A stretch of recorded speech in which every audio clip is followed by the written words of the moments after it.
عزیز سامعین، آج ہم آپ کو آیوجیما کی ہولناک جنگ کے بارے میں بتائیں گے۔ آیوجیما جاپان کا ایک جزیرہ تھا جہاں 1945 میں ایک انتہائی فیصلہ کن اور ہولناک جنگ لڑی گئی۔ یہ جنگ امریکی اور جاپانی فوج کے درمیان لڑی گئی۔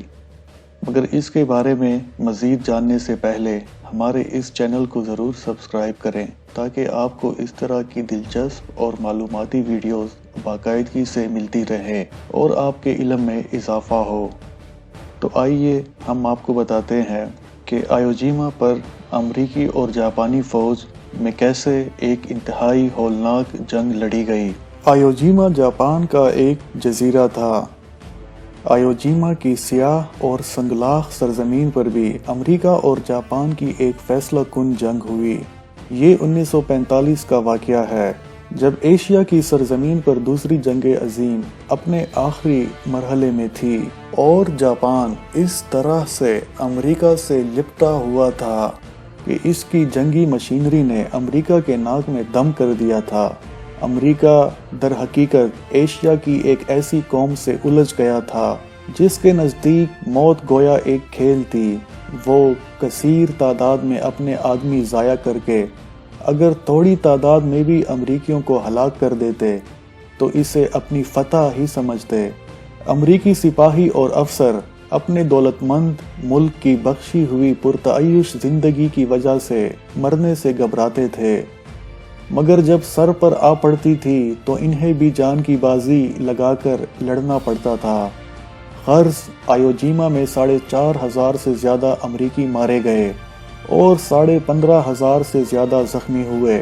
یہاں کئی مقامات پر جاپانیوں کی خفیہ قلعہ بندی تھی، پھر بھی ان کے 23,000 سے زیادہ آدمی مارے گئے یا زخمی ہوئے۔ 100 سے زیادہ گرفتار ہوئے، وہ بھی زخموں سے نڈھال تھے۔ امریکہ کے کئی اچھے سپاہی جاپانیوں کی شدید گولہ باری سے موت کے گھاٹ اتر گئے۔ کئی بار جاپانیوں سے دست بدست جنگ بھی ہوئی۔ اس میں بھی دونوں طرف کی فوجوں کا کافی نقصان ہوا۔ ہر قسم کے آتشی اسلحہ کو آزادی سے استعمال کیا گیا جس کی وجہ سے ہر طرف ایک تباہی مچ گئی تھی۔ ایک موقع پر ایک امریکی افسر ایک پہاڑی تک اپنا دستہ لے جانا چاہتا تھا، مگر جاپانیوں نے چاروں طرف سے اس پر ایسی آگ برسائی کہ اس کے فوجیوں کو بھاگنا پڑا۔ آخر اس نے آواز بلند کر کے اپنے فوجیوں کو للکارا اور انہیں بتایا کہ اگر جنگ جیتنی ہے تو ایسی حرکتوں کو چھوڑنا پڑے گا اور ایسی کئی جہنموں کو عبور کرنا ہوگا۔ عین اسی ہنگامے میں ایک جاپانی سپاہی ننگی تلوار لیے اس پر ٹوٹ پڑا۔ امریکی افسر نے اپنے آپ کو بچایا اور اس سپاہی کا وار خالی گیا۔ اس کے بعد اس افسر نے اس سپاہی کے ہاتھ سے تلوار چھین لی اور پھر اسی تلوار سے اس جاپانی سپاہی کو مار دیا۔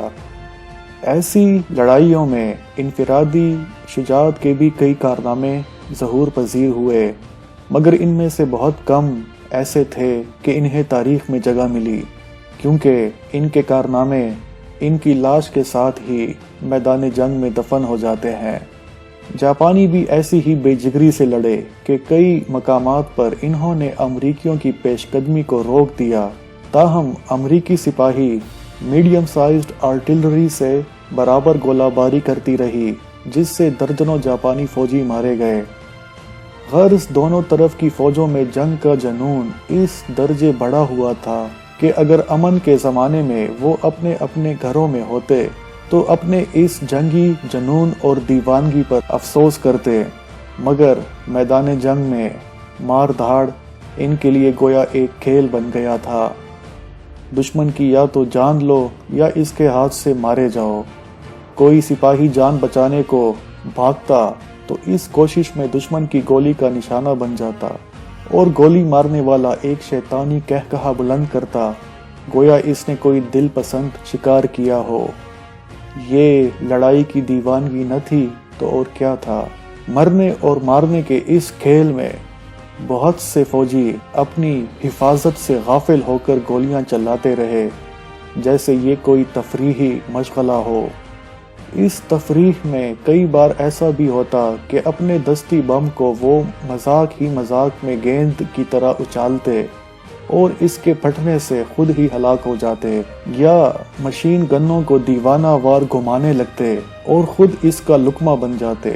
مگر لڑتے رہنے کے مشغلے کی بھی کوئی حد ہوتی ہے۔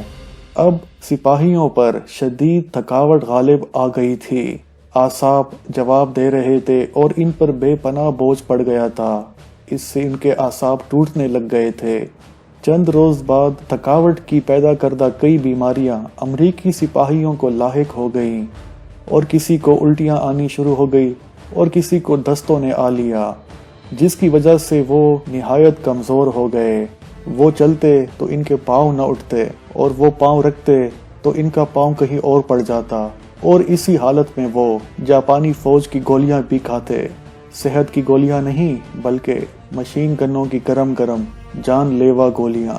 ان موقعوں پر انہیں اپنے وطن کی شراب اور لڑکیاں بھی یاد آتی تھیں، جس کا ایک سپاہی کو میدان جنگ میں تصور بھی نہیں کرنا چاہیے۔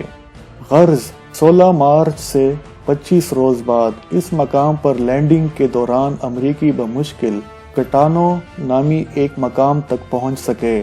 راہ میں انہیں جاپانیوں کے زمین دوز کئی قلعے بھی ملے جنہیں آگ برسا کر تباہ کر دیا گیا۔ جو جاپانی ان میں پھنس کر رہ گئے تھے، انہوں نے ہارا کیری کر لی، یعنی کہ خودکشی کر لی۔ ہارا کیری جاپانیوں کی ایک قدیم رسم ہے جس میں وہ اپنی عزت کو بچانے کے لیے اپنی ہی جان لے لیتے ہیں، لیکن ہتھیار نہیں ڈالتے۔ ان چیزوں سے اب امریکیوں میں وہ اگلا سا جنون ختم ہو گیا تھا، اور اس کے بجائے مفتوحہ جاپانیوں کا وقار ان کے دلوں میں پیدا ہو گیا تھا۔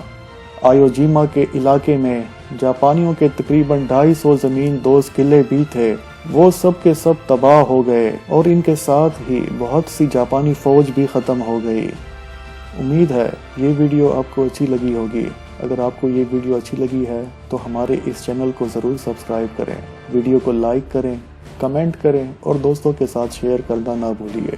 اللہ حافظ۔